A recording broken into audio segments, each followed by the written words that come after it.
Hello everybody, कैसे हो आप सब। उम्मीद करता हूँ आप लोग बहुत अच्छे होंगे। एंड आज हम करने वाले हैं प्रैक्टिस पेपर 1। जैसे कि आपने थंबनेल में देख ही लिया होगा कि आज हम प्रैक्टिस पेपर 1 करने वाले हैं फिजिकल एजुकेशन क्लास 12 का टर्म 1 के लिए। ठीक है, तो इसमें जैसे ऐसे ही क्वेश्चन होंगे जैसे आपके 3 आवर्स के लिए होते हैं। और जैसे आपके 3 आवर्स के लिए जो इतने भी 35 क्वेश्चन होने वाले हैं, एक एक मार्क्स वाले, उसी तरह के क्वेश्चन हम आज करेंगे। ठीक है, चाहे उसमें असर्सन रीजन वाले क्वेश्चंस भी हैं, एंड आपके मैचिंग टाइप क्वेश्चन भी हैं, एंड आपके केस स्टडीज बेस्ड क्वेश्चन भी हैं, एमसीक्यूज वगैरह भी हैं।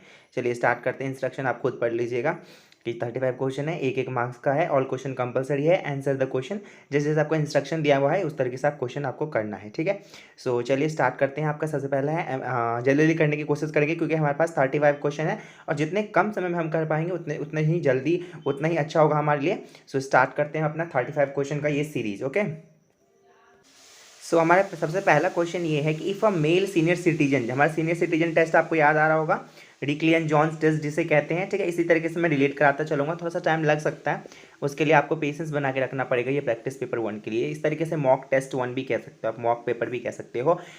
उम्मीद है कि इसी तरह के क्वेश्चन आपके आने वाले हैं एग्जामिनेशन में। 65 ईयर्स के हैं आपके जो सीनियर सिटीजन है, कंप्लीट करता है 2 trial 8 foot up and go test का 2 ट्रायल कंप्लीट करता है। कितने में? इन 5.3 और 4.2 सेकंड में। तो उनकी जो एजिलिटी जो होगा वो क्लासिफाइड क्या किस में किया जाएगा, उसका उनका जो एजिलिटी को वो क्लासिफाइड किया जाएगा एबव एवरेज में।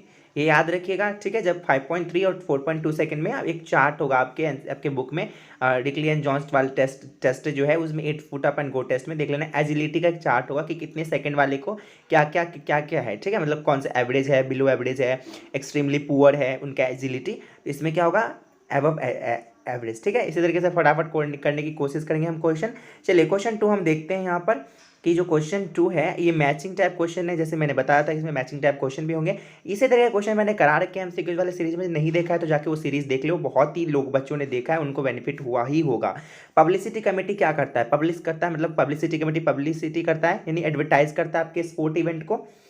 ठीक है, करता है ना, यानी कि 4 ए का ये हो जाएगा। ठीक है, ए का 4th हो जाएगा। रजिस्ट्रेशन कमेटी क्या करता है? रजिस्टर करता है, register the names of the institution, that is B का 3rd। ओके, एंड सी जो है आपका रिसेप्शन कमेटी, रिसेप्शन कमेटी क्या करता है? वेलकम करता है आपके चीफ गेस्ट को। और अनाउंसमेंट कमेटी क्या करता है? अनाउंसमेंट करता है आपके।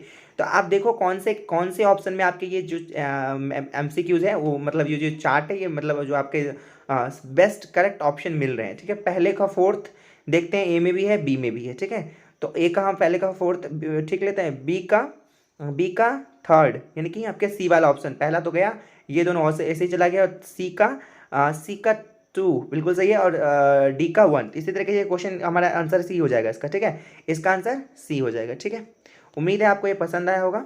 अब चलते हैं क्वेश्चन 3rd की तरफ। That is the Rockport test is common aerobic fitness for those of, किन के लिए बताओ, किन के लिए? तो लो फिटनेस, जिनका लो फिटनेस रहता है ना, रॉकपॉट टेस्ट जो होता है common aerobic fitness for those of, जिनका लो फिटनेस है उनके लिए हो जाता है। इसका आंसर बी हो जाएगा। ठीक है, ये थोड़ा मॉडरेट लेवल का है, इजी लेवल का नहीं है ये क्वेश्चन पेपर, ये प्रैक्टिस सेट। ओके, तो चलिए चलते हैं अपना क्वेश्चन 4th की तरफ। विच of the following is an objective of planning of sport, planning and sports का ऑब्जेक्टिव इसमें से कौन सा है? तो यहाँ पर finding out the causes of failure, failure का हम एक कारण निकालने के लिए गलत। ठीक है, timely achievement of targets, timely achievements of target, ये मुझे थोड़ा सा सही लग रहा है। ठीक है, ये मुझे सही लग रहा है, टाइमली अचीवमेंट पहला का तो गलत ही है। ठीक है, पहला हमारा गलत है। चलिए और देखते हैं हमारा timely achievement of target, distribution of work as per the ability, ये वाला भी गलत हो गया हमारा बी, और सी हमारा आंसर हो जाएगा इसका। ऑल ऑफ द अबव तो होगा नहीं क्योंकि पहला पहला तो हमारा ऑप्शन गलत ही चला गया है, तो इसका आंसर क्या हो जाएगा? सी आंसर हो जाएगा। ठीक है, उम्मीद करता हूँ आपको ये पसंद आ रहा होगा सेशन, लाइक जरूर कर दीजिएगा। एंड हमारा 5th क्वेश्चन है, 5th क्वेश्चन बहुत ही इंपॉर्टेंट है कि यहाँ पर जो takes place when the angle between 2 bones attach to a joint increase, जब दो जॉइंट का जो मतलब एंगल होगा वो इंक्रीज होगा, दो बोन्स का जो दो बोन्स अटैच्ड है हमारा, उसका एंगल जब इंक्रीज होगा तो उसे हम क्या कहेंगे? उसे हम कहेंगे एक्सटेंशन, यानी इंक्रीज हो रहा है। ठीक है, ए होगा इसका आंसर। चलिए 6 क्वेश्चन करते हैं। That is which type of tournament a team once defeated gets eliminated for the from the tournament. भैया ये मैंने करा रखे एमसीक्यू वाले सीरीज में, बहुत ही इंपॉर्टेंट है ये, और मैंने ये बहुत बार कराया हुआ है, आपके एमसीक्यू सीरीज हो या फिर आपका थ्योरी हो उसमें भी करा रखे हैं मैंने। ठीक है, तो 6 का क्वेश्चन होगा नॉकआउट टूर्नामेंट। नॉकआउट टूर्नामेंट को एलिमिनेशन टूर्नामेंट भी कहते हैं। इसका आंसर बी होगा, क्योंकि इसमें जब एक बार यदि टीम हार जाता है तो उसको एलिमिनेट कर दिया जाता है टूर्नामेंट से, यानी कि उसको हटा दिया जाता है और फिर से दोबारा नहीं खेल सकता। 7th question, which of the following is not example of macro mineral. भैया ये देखो, ये प्रैक्टिस पेपर में भी आ गया, ये एमसीक्यूज मैंने आपको होमवर्क भी दिया था, आपको याद होगा स्पोर्ट्स एंड न्यूट्रिशन वाले में, और आपके थ्योरी में भी करा रखे हैं, दो बार करा रखे हैं। इसमें से कौन सा है जो है मैक्रो मिनरल नहीं है? विच of the following is not example of macro mineral. भैया बताओ, मैक्रो मिनरल का एग्जाम्पल नहीं है मैक्रो मिनरल। ठीक है, एक तो माइक्रो मिनरल था, एक मैक्रो। तो मैक्रो मिनरल में कैल्शियम नहीं आता आपका, समझ में आ रहा है? कैल्शियम, इसका आंसर बी होगा। ठीक, यदि कन्फ्यूजन हो तो मुझे कमेंट करके बता दीजिएगा। ओके, चलिए क्वेश्चन 7 चलते हैं, क्वेश्चन 8 चलते हैं, सॉरी क्वेश्चन 8 चलते हैं। दैट इज हमारा है 8 में भी मैचिंग टाइप क्वेश्चन है कि इन्फेंटहुड। अब यहाँ पे देखो इन्फेंटहुड, 8th क्वेश्चन का जो आंसर होगा ना हमारा, इन्फेंटहुड किससे होगा? Learn to sit and crawl. सबसे पहले क्या करता है वो बैठना सीखता है, क्रॉल करना यानी कि रेंगना सीखता है। क्रॉल मतलब क्या होता है? रेंगना। ठीक है, और अर्ली चाइल्डहुड में क्या करता है बच्चा? अर्ली चाइल्डहुड में हमारा जो बच्चे होते हैं वो क्या करते हैं बेसिकली, वो करते हैं skip and balance on foot, मतलब अपने फुट पे चलने के लिए बैलेंस बनाना सीखते हैं।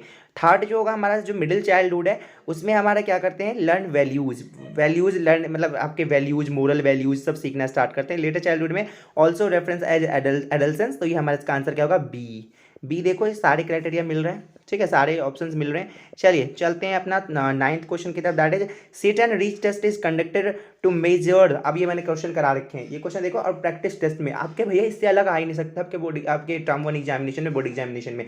ठीक है, तो सीट एंड रीच टेस्ट मतलब आप बैठे हो, देखो यहाँ पे सीनियर सिटीजन के लिए होता है ये, यहाँ पर सीनियर सिटीजन जैसे बैठे हैं, और रीच टेस्ट मतलब घुटने तक पहुंचने की कोशिश करते हैं, यानी कि फ्लेक्सिबिलिटी के लिए होता है ये बेसिकली।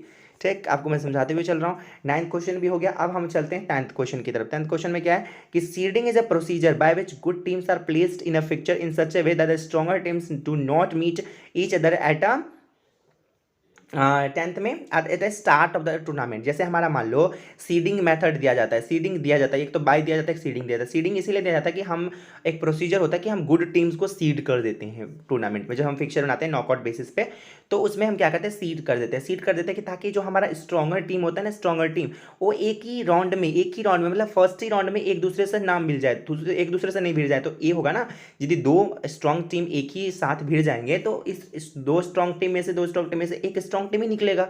तो जो स्पेक्टेटर्स रहेगा उसको देखने का मजा क्या आएगा अगले राउंड का। ठीक है, क्योंकि नॉकआउट टूर्नामेंट तो एलिमिनेशन राउंड टूर्नामेंट होता है, तो इसीलिए वहां पर सीड कर देता है स्ट्रॉन्ग टूर्नामेंट को। ठीक है, सीडिंग मेथड स्टार्टिंग में। इसका आंसर क्या हो जाएगा? ए। चलिए 11th क्वेश्चन करते हैं। Which one of the following is not the part of a Newton second law of motion. Newton second law of motion में इसमें से कौन सा जो है वो पार्ट नहीं है? भैया फोर्स तो है ही, मास भी है, एक्सिलरेशन क्या होता है? ठीक है, तो इसका आंसर डी हो जाएगा, इसका आंसर डी हो जाएगा। ठीक है, एक्सिलरेशन तो होता है, ठीक है, बट जो laceration is not a right answer. चलिए क्वेश्चन 12 करते हैं। क्वेश्चन 12 में है the teacher as well as the coaches always, ये शायद हमारा वो है, क्या कहते हैं, देखते हैं। अच्छा, ये है हमारा जो केस स्टडी बेस्ड क्वेश्चन आ गया, देख लो भैया, ये केस स्टडी बेस्ड क्वेश्चन है, केस बेस्ड क्वेश्चन है। ठीक है, करते हैं। The teacher as well as the coaches always make their best effort to improve the performance of the student in a various competitive and games and sports में। Coaches, teachers हमेशा चाहते हैं कि उनके बच्चे को जो है बेस्ट एफर्ट्स, मतलब वो अपना बेस्ट एफर्ट देते हैं ताकि वो क्या करे? इंप्रूव कर सके परफॉर्मेंस बच्चों का टूर्नामेंट्स में, कॉम्पिटिशन में। They can also help the improve the performance of student if they have educate knowledge of biomechanics. यदि उनका बायोमैकेनिक्स से आया हुआ है केस स्टडीज, उनको थोड़ा बहुत यदि बायोमैकेनिक का ज्ञान रहता है तो जरूर क्या करते हैं? परफॉर्मेंस को इनहांस करने की कोशिश करते हैं। ठीक है, performance if they have educate knowledge of biomechanics. चलिए, तो हमारा ये क्वेश्चन क्या बोल रहा है? क्वेश्चन ये है केस स्टडी बेस में, ये सेकंड नहीं होगा, ये ऐसे ही है ये। ठीक है, इस तरीके से ये पिक्चर दे दिया हुआ है केस स्टडी बेस में, क्वेश्चन में पिक्चर ज्यादातर में आएंगे। ठीक है, among the above given picture, ये जो पिक्चर दिया हुआ है, Newton third law is depreciated in. Newton जो थर्ड लॉ है उसमें डेप्रिसिएटेड किस में हो रहा है? Newton third law is basically action reaction की, यदि आप मतलब क्या करोगे, मतलब every action there is equal and opposite reaction, इस थर्ड लॉ कहता है। ठीक है, तो यहाँ पर ए भी का दिखा रहा है, देखो क्योंकि ये किक मार रहा है। ठीक है, तो यहाँ पर भी देखो ये फुटबॉल से ये, तो यहाँ पे दोनों पे ही क्या हो रहा है? यहाँ पे Newton's third law of motion लग रहा है, ठीक है। मैं डिटेल में नहीं जाऊँगा क्योंकि I am not a physics teacher right now. यदि आप बोलोगे तो मैं फिजिक्स को भी डिटेल से समझा दूंगा, because I know physics in very very very detail में, ठीक है। तो कोई बात नहीं, अब हम 12 क्वेश्चन हो गया, क्योंकि यहाँ पे बहुत सारे आर्ट्स वाले बच्चे भी हैं, कॉमर्स वाले बच्चे भी होंगे, साइंस वाले बच्चे होंगे, तो so they will get confuse if I, यदि यहाँ पे मैं आधे घंटे एक ही क्वेश्चन में लगा दूँ तो देखने का क्या रह जाएगा आपको एमसीक्यू सीरीज वाला, ठीक है। तो यहाँ पे 13 क्वेश्चन जो है हमारा, ये भी एक केस स्टडी बेस्ड क्वेश्चन है। इसमें देखो कहता है कि यहाँ पर जो moving apart away from the mid line, भैया ये खुद पढ़ लेना, ये खुद पढ़ लेना, ठीक है। और यहाँ पे मैं डायरेक्ट क्वेश्चन देखे, क्योंकि मैंने करा रखे हैं आपके एमसीक्यूज में डायरेक्ट क्वेश्चन ऐसे ही करा रखे हैं मैंने, ठीक है। तो moving a part away from the mid line, यदि आपके मिड लाइन से बॉडी अवे हो रहा है तो ये होगा एबडक्शन, ठीक है। That is called C, answer होगा सी एबडक्शन, ये खुद पढ़ लेना। एबडक्शन होगा, क्योंकि मैंने करा रखे हैं आपको, डायरेक्ट आप यदि पिक्चर ना भी देखो तभी भी कर सकते हैं। 14th हो गया हमारा, अब हम चलते हैं 13th हो गया हमारा, 14th चलते हैं। 14th में क्या है, विच of the following procedure is not use for drying of fixture for a knockout tournament, कौन सा इसमें से है जो आपका नहीं यूज होता है फिक्सचर ड्रॉ करने के लिए। बाय तो यूज होता है भैया, क्या करूँ मैं, बाई तो यूज होता ही है, सीडिंग भी यूज होता है, स्पेशल सीडिंग भी दिया जाता है। स्टेयर केस मेथड तो होता ही नहीं, स्टेयर केस मेथड तो लीग टूर्नामेंट में होता है, ठीक है। लीग टूर्नामेंट में एक फिक्सचर ही बनाया जाता है, फिक्सचर। यहाँ पे नॉकआउट टूर्नामेंट का बोल रहा है कौन कौन सा ये प्रोसीजर, इसमें से कौन सा प्रोसीजर नहीं फॉलो किया जाता है। तो स्टेयर केस से हम फिक्सचर ही बनाते हैं, तो इसका आंसर क्या हो जाएगा बी। इसमें ऑड वन ही ढूंढना था, एक तरीके का कह सकते हैं, ठीक। ओ सॉरी, यहाँ पर हम एक मिनट, ओके सो चलिए चलते हैं क्वेश्चन 15 की तरफ। That is 15 question, chair sit and reach test is done to check, chair sit and reach test. अभी तो हमने इसी तरीके से किया था, chair sit and reach test. 15th question जो है इसका एजिलिटी नापने के लिए चेयर पे बैठते हैं तब हम पहुंचने की कोशिश करते हैं। ये वाला क्वेश्चन क्या था, सिट एंड रीच टेस्ट, हम बैठते हैं देन हम क्या करते हैं पहुंचने की कोशिश करते हैं, उसमें फ्लेक्सिबिलिटी। लेकिन इस चेयर पे बैठ के तब हम chair sit and reach test जब होता है ये आपका, ये एजिलिटी नापने के लिए होता है। 15 का आंसर क्या हो जाएगा आपका, ए आंसर हो जाएगा, ठीक है। कोई भी कंफ्यूजन हो मुझे कमेंट कर देना, मैं आई विल डिस्कस, जो मैं प्रैक्टिस पेपर 2 कराऊंगा। यदि कुछ भी कंफ्यूजन होगा तो I will discuss in the practice paper 2। आप मुझे कमेंट कर देना, मैं सारे कमेंट को पढ़ता हूँ, सारे कमेंट का रिप्लाई भी देता हूँ, ठीक है। चलिए, काइफोसिस कॉमनली नॉन एज, भैया मैंने करा रखा है, काइफोसिस को हम कॉमनली क्या कहते हैं। ये क्वेश्चन है कि काइफोसिस को हम दूसरा नाम क्या कहते हैं, ठीक है। तो इट इज ऑल्सो क्या, हंच बैक कहा जाता है बेसिकली यहाँ पर। लेकिन ये क्वेश्चन में हंच बैक मैंने नहीं करा रखे थे, ठीक है। काइफोसिस का और दूसरा नाम भी है वो करा रखे थे, but hunch back is not, hunch back इसका नाम होगा, ये याद रख लेना, क्या पता ये आ जाए आपके बोर्ड एग्जाम में, ठीक है। 16 बहुत मोस्ट इंपॉर्टेंट लग रहा है मुझे। फूड इंटॉलरेंस कैन कॉज, अब 17 क्वेश्चन भैया इंपॉर्टेंट है। 17 क्वेश्चन है कि फूड इंटॉलरेंस जो होता है आपका, फूड का जो मतलब पचता वचता नहीं है यदि इस टाइम पे, ये स्पोर्ट एंड न्यूट्रिशन से है, ये स्पोर्ट एंड न्यूट्रिशन से आप चैप्टर से रिलेट करोगे ना आप सारे क्वेश्चन कर पाओगे, ठीक है। तो फूड एंड इंटॉलरेंस जो है ये कॉजेज क्या कर सकता है, डायरिया, भैया मैंने ये बताया था, एनीमिया नहीं, लॉस ऑफ एपिटाइट, फैटीग, ये सब नहीं, बस डायरिया, ठीक है। ठीक है, मैंने करा रखे थ्योरी में, ठीक, तो ये देख लेना। Okay okay okay okay okay चलिए 17 के बाद हम चलते हैं 18 क्वेश्चन। अब यहाँ पे है असर्शन रीजन वाले क्वेश्चन। 18 से 20 तक आपको असर्शन रीजन वाले क्वेश्चन मिलेंगे। चलिए, असर्शन रीजन वाले क्वेश्चन में आपको क्या करने पड़ते हैं, पहले देखो कोड देखो क्या होता है। पहले तो यहाँ पे है कि बोथ असर्शन एंड रीजन, आपको असर्शन दिया रहेगा, रीजन दिया रहेगा, ठीक है। आपको देखना है कि क्या असर्शन सही है, रीजन सही है, कि दोनों सही है, और क्या जो असर्शन जो दिया हुआ है क्या इसका एक्सप्लेनेशन जो है रीजन क्या वो सही दिया हुआ है, इज इट राइट। तो यही हमें चेक करना होता है बेसिकली। पहला ऑप्शन यदि सही होगा तो ऑप्शन ए लगेगा, क्योंकि both assertion and reason are true, and जो रीजन है वो करेक्ट एक्सप्लेनेशन है ए का, मतलब असर्शन का। अब both assertion and reason are true but reason is not the correct explanation of A is true. अब हमें ये भी देखना है असर्शन ट्रू है बट रीजन फॉल्स है, अब फिर असर्शन फॉल्स है रीजन ट्रू है, तो ये भी देखना होता है, ठीक है। 4 ऑप्शन है, ये ऑप्शन पहले ही दिया रहता है यहाँ पर, क्योंकि आपके 18 से 20 तक यही क्वेश्चन आने वाले हैं, ठीक है। चलिए 3 क्वेश्चन है, जल्दी फटाफट कर लेते हैं। सबसे पहले हमारे 18 क्वेश्चन में कि pushup helps in building muscular strength. जो पुशअप है आपका वो मस्कुलर स्ट्रेंथ बढ़ाने में मजा आता है, इसका मतलब मदद करता है, ठीक है, बढ़ाने में मदद करता है, हेल्प करता है। अब हम इसका रीजन दिया हुआ है, pushups are isokinetic muscular movement that provide strength to the joint. Basically ये आपके सिलेबस में ही नहीं है। आइसोकाइनेटिक जब आप पढ़ोगे स्पोर्ट्स ट्रेनिंग वाला पढ़ोगे ना, ट्रेनिंग, तो उसमें आपको बेसिकली मिल जाएगा। बट कर लेते हैं, कुछ क्वेश्चन आया तो हमें तो करना ही है।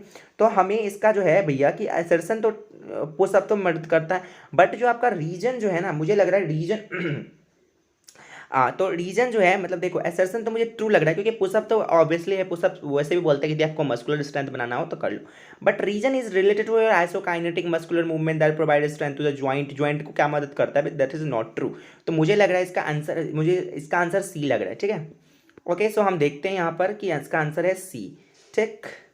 आंसर मैंने प्रोवाइड कर दिया, आपको पीडीएफ जाकर देख लो, डिस्क्रिप्शन बॉक्स में दे दिया, इसका आंसर सी हो जाएगा। ओके चलिए 19 क्वेश्चन की तरफ चलते हैं। 19 क्वेश्चन ये है कि biomechanics is the study of forces and their effects on the living system, ठीक है, लिविंग सिस्टम पे बेसिकली इफेक्ट है। अब in in swimming third law of motion, law of reaction is utilize. Swimming में law of reaction जो है यानी motion में, थर्ड लॉ ऑफ मोशन में लॉ ऑफ रिएक्शन जो है यानी कि थर्ड लॉ ऑफ मोशन, ये क्या है, यूटिलाइज हो रहा है, ठीक है। तो बेसिकली 19 में असर्शन भी ठीक है, रीजन भी ठीक है, बट असर्शन और जो रीजन जो है ना वो करेक्ट एक्सप्लेनेशन नहीं है असर्शन का, तो इसका आंसर क्या हो जाएगा 19 का, बी। चलिए आप चलते हैं क्वेश्चन 20 की तरफ, that is runner runs without receive any force from outside. एक रनर जो है रन करता है without receive any force from the outside, ठीक है। Force is the cause of motion, भैया ये दोनों ही सही है, बट इसका रीजन फिर से नहीं है, एक्सप्लेनेशन से मिल रहा है, असर्शन से नहीं मिल रहा है, सो इसका आंसर भी क्या हो जाएगा, बी, ठीक है। इसी तरीके से आपको असर्शन रीजन वाले क्वेश्चन को डील करने पड़ेंगे, थोड़े से बस लॉजिक लगाना पड़ेगा आपको, थोड़े से आपको चैप्टर का ओवरव्यू आपको पहले पहले याद करना पड़ेगा कि क्या पढ़ा था आपने, so then you will easily do that. भैया ये देखो, ये मैंने आप यदि स्पोर्ट एंड मतलब ये मैं लिंक दे दूंगा डिस्क्रिप्शन बॉक्स में, केस स्टडी बेस्ड जो मैंने क्वेश्चन करा रखे हैं आपको चैप्टर 1 का जो हमारा करा रखा है मैंने प्लानिंग स्पोर्ट का, उसमें ये वाला क्वेश्चन मैंने कराए थे 35 नंबर ऑफ टीम्स वाला, और यही सारे क्वेश्चंस हैं, ठीक है। तो इसी तरीके से क्वेश्चंस आएंगे आपके, और आप ये देख लो, ये पांचों के पांचों क्वेश्चन जो है मैंने करा रखे हैं, तो आपको ये 25 क्वेश्चन तक आपको खुद ये करने हैं। क्या करने हैं आपको, जाने हैं डिस्क्रिप्शन बॉक्स में, केस स्टडीज बेस्ड क्वेश्चन जो है, चाहे वो पार्ट 1 में हो चाहे पार्ट 2 में हो, देख लेना, मुझे उतना याद नहीं है, तो दोनों में से एक में मैंने करा रखे हैं, ये बहुत डिटेल से समझाया हुआ ये क्वेश्चन, और यही क्वेश्चन है सेम टू सेम, ठीक। चलिए तो देखिए मेरे वाला क्वेश्चन आ रहा है प्रैक्टिस पेपर में, तो क्या पता बोर्ड में भी आ जाए, ठीक है। चलिए चलते हैं क्वेश्चन, अब हम चलते हैं 26 से 30 की तरफ।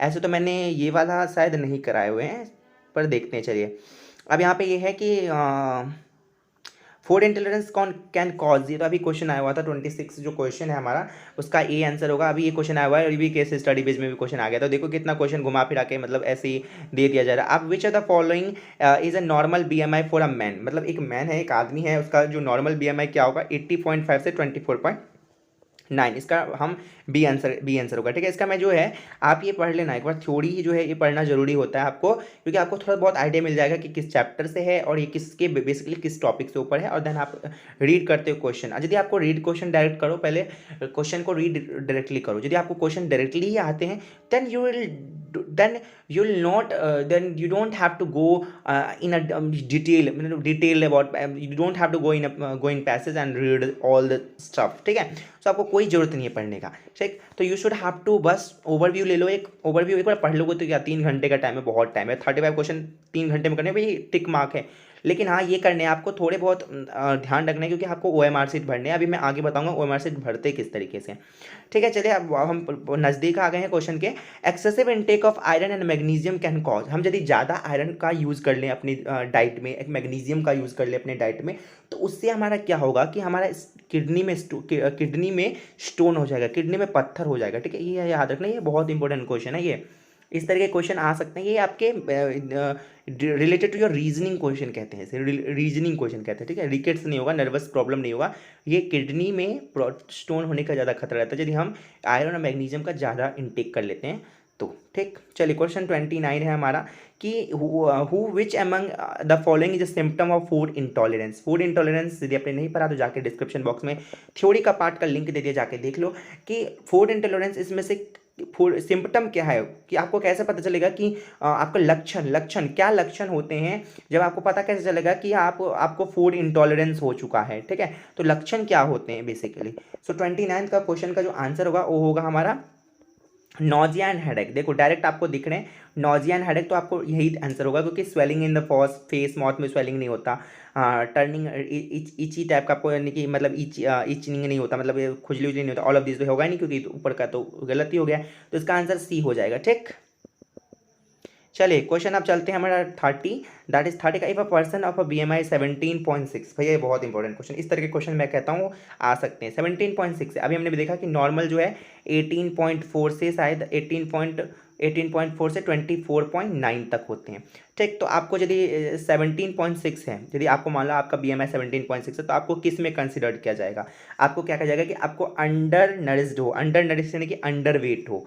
अंडर नरिस्ड को हम ये भी कह सकते हैं अंडर वेट, ठीक है, या तो अंडर वेट आ जाए या फिर अंडर नरिस्ड आ जाए। ठीक, तो आपको क्या होगा, यही होगा आंसर, क्या होगा इसका, बी।